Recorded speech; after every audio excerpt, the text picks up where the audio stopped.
G'day guys, Kelvin, Cartoon, and we're doing this Spitronics loom. So we've done some planning and I've prepped an engine. It's actually looking pretty good. We have laid out the loom, laid out all the wires, then I've covered it and connected plugs. I haven't taped it yet, just because I'll do that. It's coming off this engine and it's going onto another truck. So the engine harness is completed. I've got my big grommet and I've got these plugs here. These ones are going to go to the fuse and relay box. Those ones are also, there's a couple of triggers in there, and the connection between the ECU and the idle control. I've put in that plug. And then over here, these ones are for the dash.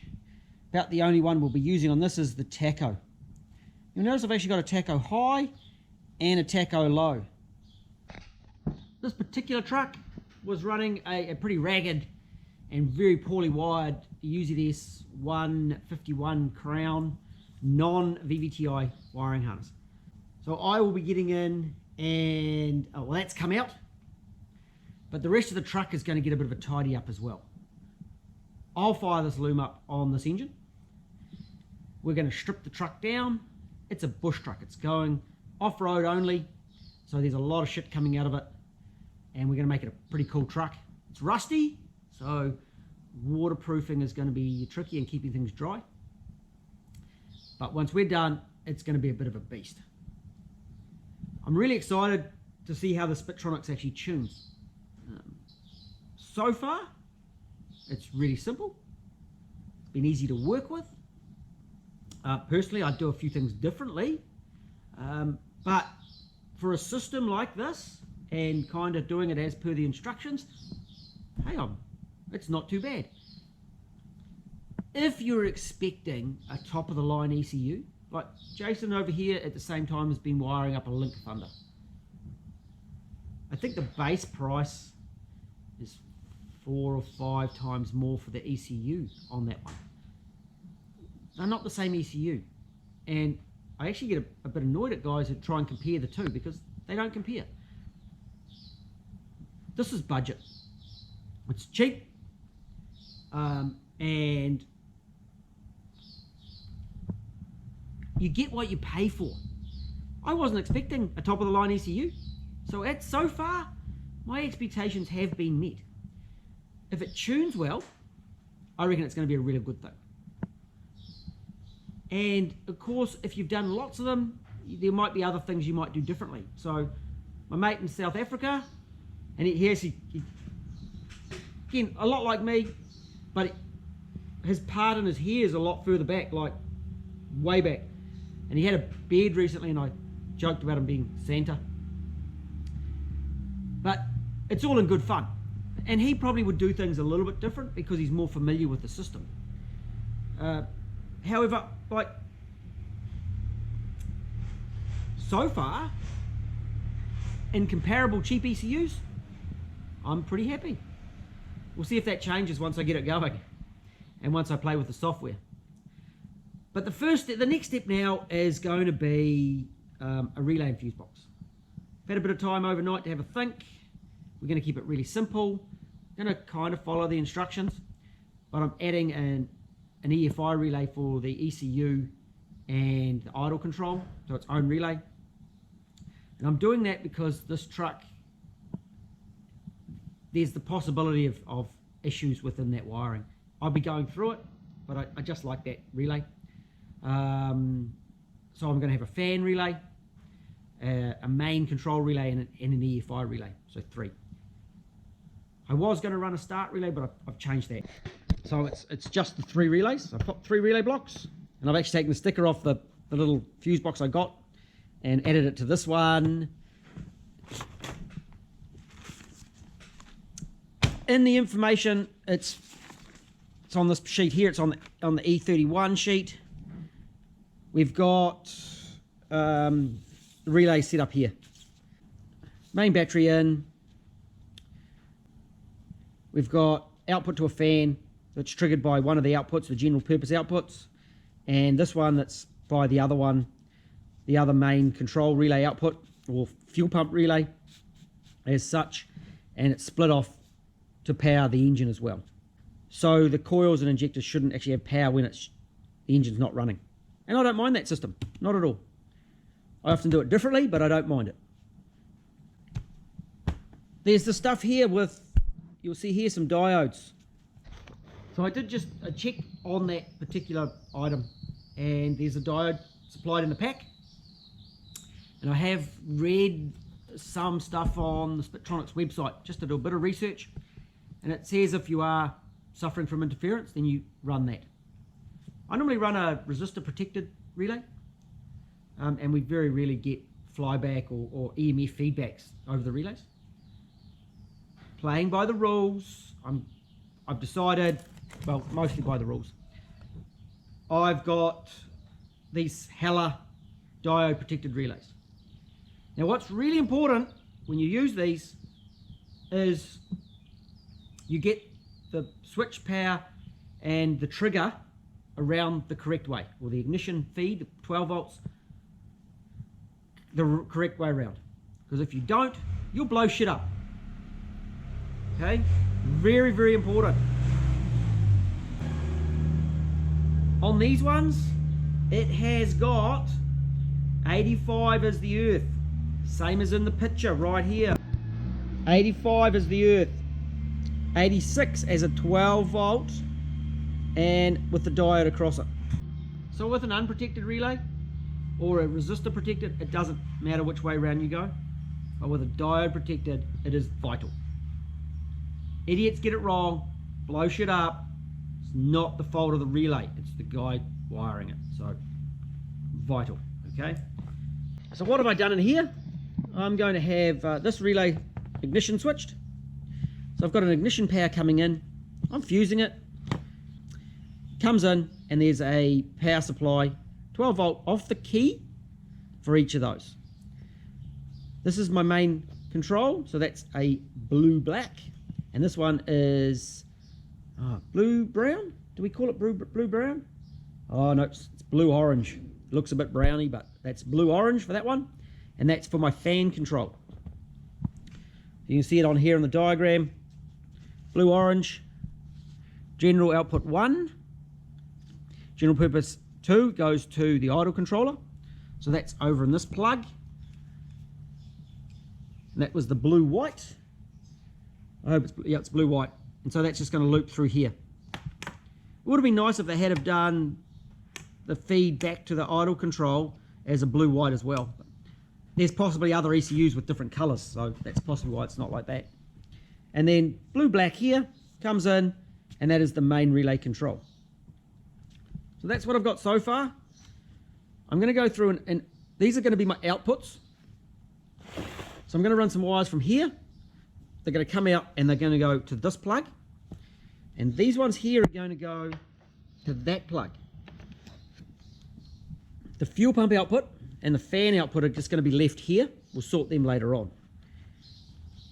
So next step for me, these wires, and I'll make them about 1/2 meter long at this stage. I haven't exactly worked out where I'm putting the relays and fuses in this truck. If I make them a bit longer, I can always go through later, just cut them off, re-terminate and shorten them up. Which is kind of my plan, hopefully. But I've got 2 spots, and so I won't know until I get into the truck. Right, I'll run wires and terminate into here. There'll also be a couple of earths. We'll get this done, get this thing powered up. So we took the carpet out because there was a whole lot of rust on the carpet. It's actually not so bad, that carpet, at this point. What do you think, Bobby? It was pretty rusty.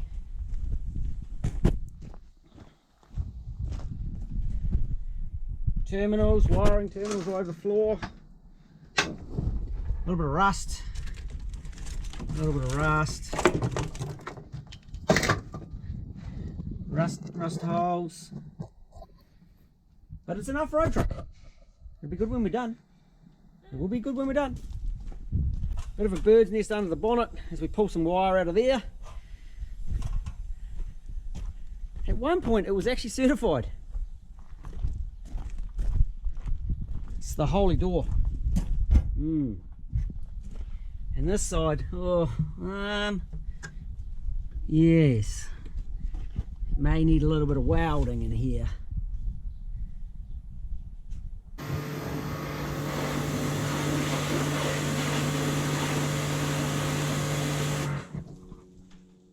My relay box is coming along.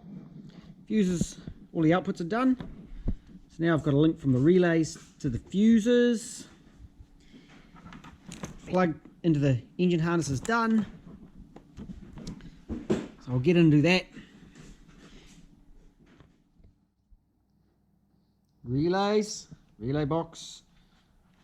I've got to cut the zip tie off. Fuse box. Ready for this thing to power up and make this thing work. The next step I'm going to do is actually power up each circuit individually and check that I've got voltages going to the engine where I want voltages to go. Really easy. So here's my relays and fuse box. Got my test light, voltage coming in. So we add this fuse.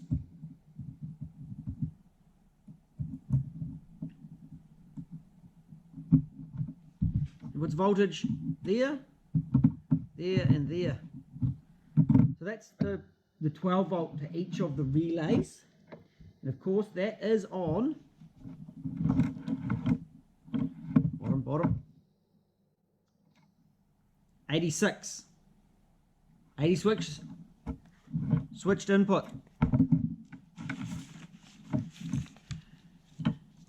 86 protected by the diode. I could have put a small relay in for this end one, but I chose to use a big relay so you can use the same relay anywhere in the vehicle. So it means one relay can be carried as a spare and not two different sizes. So with this in, this end relay powers up. So that does the fuse for the ECU and for the idle stepper. Bang, bang. So it'll come over here.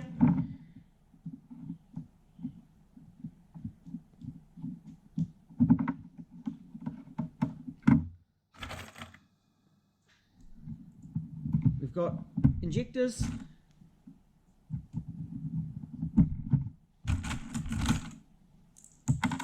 We've got coils. We've got lambda. I don't need the lambda one. 1, 2, 3, 4. That's lambda. I'm not putting the lambda fuse in because I'm not running lambda at this stage. And we'll do a fuel pump. I'm going a little bit bigger because I'll put bigger wire in. And these ones won't power up until the ECU's plugged in. So both of these are connected to earth. I can touch it on here. And it triggers that relay.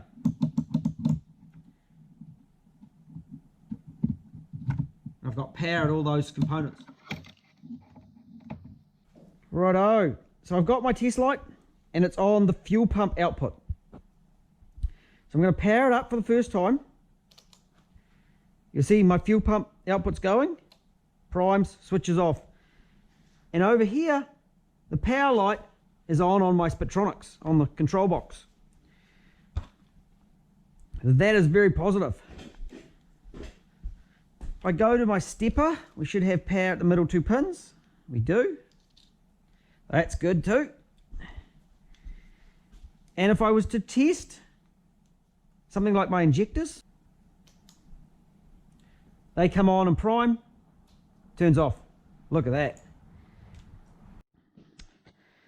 Right, so I've got it testing on the bench, and one thing I said I'd check is voltage to the crank angle sensor.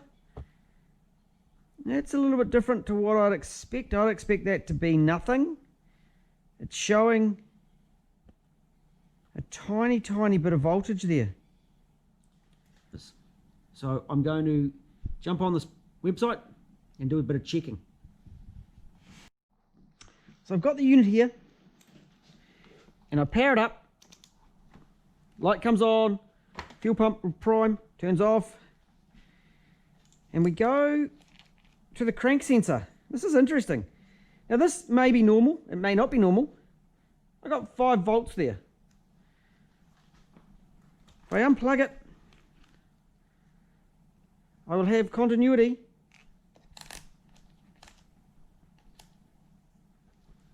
I will have continuity. Let's try again. Stopped in the middle of saying something with my TPS. Now that may be normal, but it may not be normal. I don't know. I believe I've wired it correctly, but the information on the jumpers is a little bit vague. It just says check the jumpers. I'm doing some searching, I'm checking to try and find out whether I've got them right. Now, it was sent out for a 1UZ. So I would hope that the jumpers are correct for that, but I assume nothing. It's easy for people to make mistakes, and I'd rather check and know than make a stuff up and blow stuff up. And a lot of people just don't know, and they just plug shit together and cross their fingers, and sometimes it works and sometimes it doesn't. It's not how I work. I like to test and I like to know. It does help down the track knowing what's going on with it. It should be, normally it would be an earth. On everything else it would be an earth, but Spitronics might have different pull-ups for the magnetic sensor inside to get a reading. So as I said, this may be completely normal and I may be overthinking. Let's do some research, let's find out, and then we're going to make this thing go. Got the laptop, testing magnetic crank sensors. Says I should set the Orion to the 5 volt position. Go over to this one. Here we go. Left for Hall effect. Right for magnetic, and again right for magnetic, and the pull-up off. Interesting here. Here's some other pull-ups for when connecting to OEM sensors, ECUs for water temps. It's actually done in the hardware, which is these ones. This one is showing it is looking like it is correct. We are in the correct spot for that crank sensor. So I'm going to run through and I'm going to connect to the software next, and we'll see if we can test that crank sensor without everything else connected.